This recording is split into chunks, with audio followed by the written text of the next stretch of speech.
Welcome again to my YouTube channel. Today I want to take some time to talk about your study visa application process.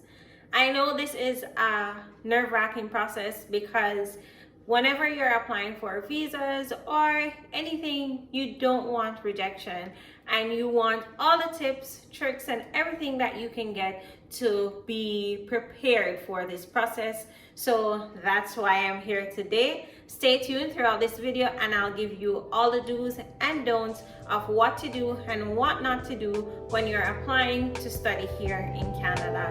So come on this journey with me.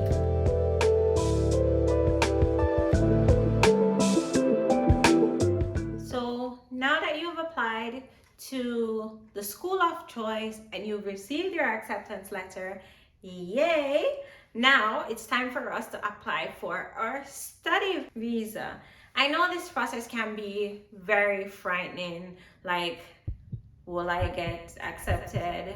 Will they reject my application? But not to worry, I'm here to provide you with some information about what I did, and you can implement these into your application process as well. Bear in mind, this is not a guarantee that you won't get a rejection letter, but fingers crossed, we are hoping and praying that you won't, and that these tips will help you to get acceptance of your application. So first of all, like I mentioned before, now you have your proof of acceptance letter and we're good to go. And you also need your identification, which is your passport. In addition to that, you will need, of course, you know this by now, financial support. And you also need a letter of explanation just to sell yourself, sell the reason why you would like to come to Canada. And I'll go into details about what you'd need to submit. And like I said, the first two are self-explanatory, so I won't be going into details about those two. So let's get right into the financial support section.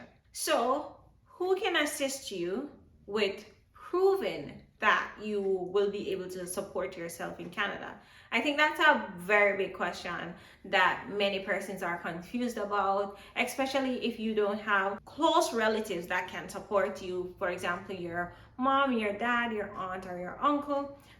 Stick a pin. So, can your aunt or uncle submit a proof of financial support?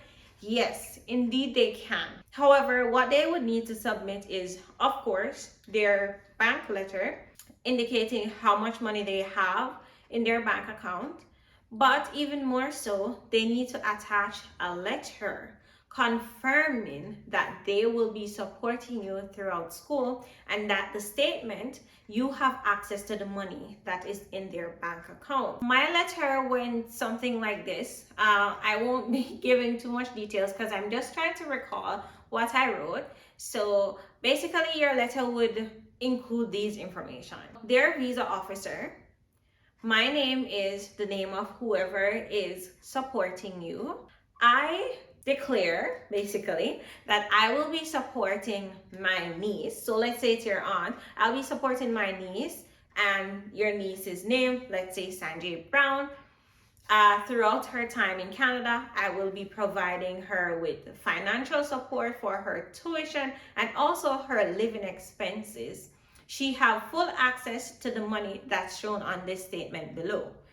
My address is as follows. My occupation is as follows. I work with such and such company, and those are the essential details that you need. The reason for putting the address and probably like an email of the person that's supporting you is if the visa officer by some chance want to call to confirm their support, they have access to that information and they are not sending you back a request for more information, which can significantly delay your processing time. So just bear that in mind. Even if it's your mom or dad, they still need to submit that letter to say that they will be supporting you, and the money that's shown on the statement, you do have full access to the funds, basically.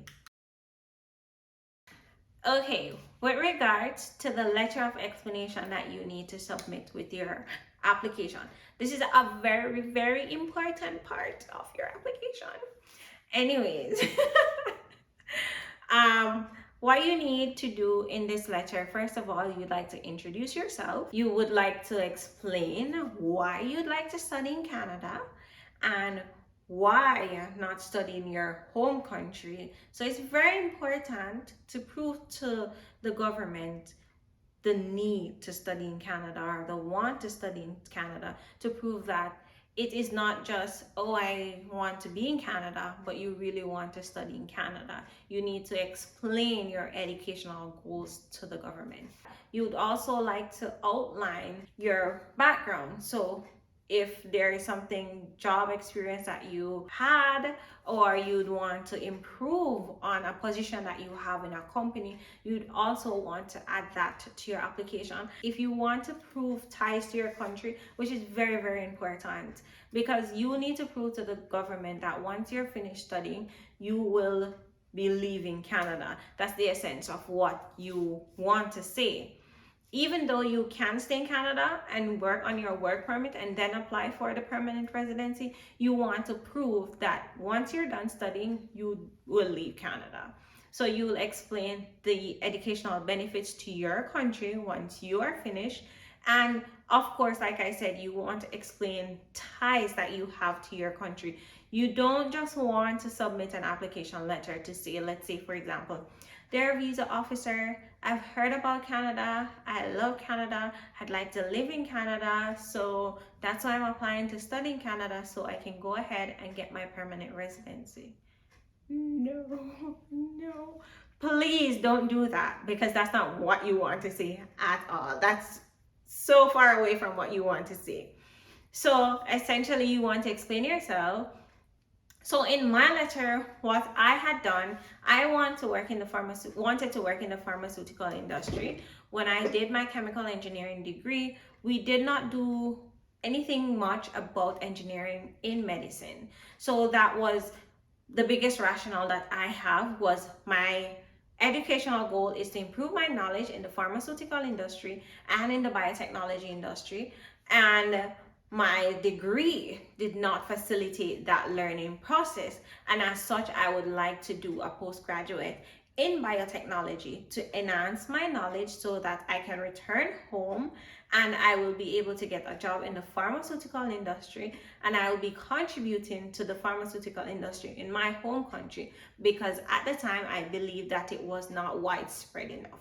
So that was my explanation about it. And then also, if you can get like a affidavit from your employer to say they are basically sending you here to improve your knowledge, to contribute to the success of the company, that's even another bonus, and that will also decrease your chances of being rejected. But like I said, you want to include all this information and more, as much information as you can, to justify the reason for coming here. You would also like to explain why you chose the college or university that you chose. So if you chose, let's say, McMaster University, you'd like to say something like it's a prestigious school that you've heard about, and the students, you've seen how they have succeeded in their careers in life, and something of the sort you want to express to the government, just to prove that you've done your due diligence, you've done your research, you understand what you're getting yourself into,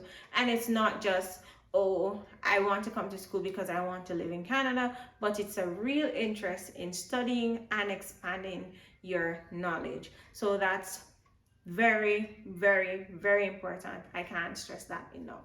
One final thing that I would like to share is, when you're applying for your study visa, you also need to check to make sure if you require a medical or a co-op work permit. So a co-op work permit is if you have a work placement as a part of your program of study, or you have a co-op term as a part of your study. So if you have either of the two, you will need a co-op work permit, even if you have a study permit. So just bear that in mind, that you need to apply for your co-op work permit. And for some fields, especially if you're working in the medical field, or if you will be working in the educational sector, then you will need to provide your medical. So it's an immigration medical, and most times they will request for you to do that medical. If the government requests that you do a medical, you need to make sure that it's from an immigration doctor. You can't just go to any doctor to do your immigration medical. You need to make sure that the doctor is basically a representative, so an immigration doctor representative. And yep, so I have shared a lot about student visa application process, do's and don'ts. I will probably do another video to tell you more about doing the actual application online. But for now, I hope that this information was very, very useful. Remember, like, share this information with anybody that wants to know, because this platform is just for information, is to help those that require my help.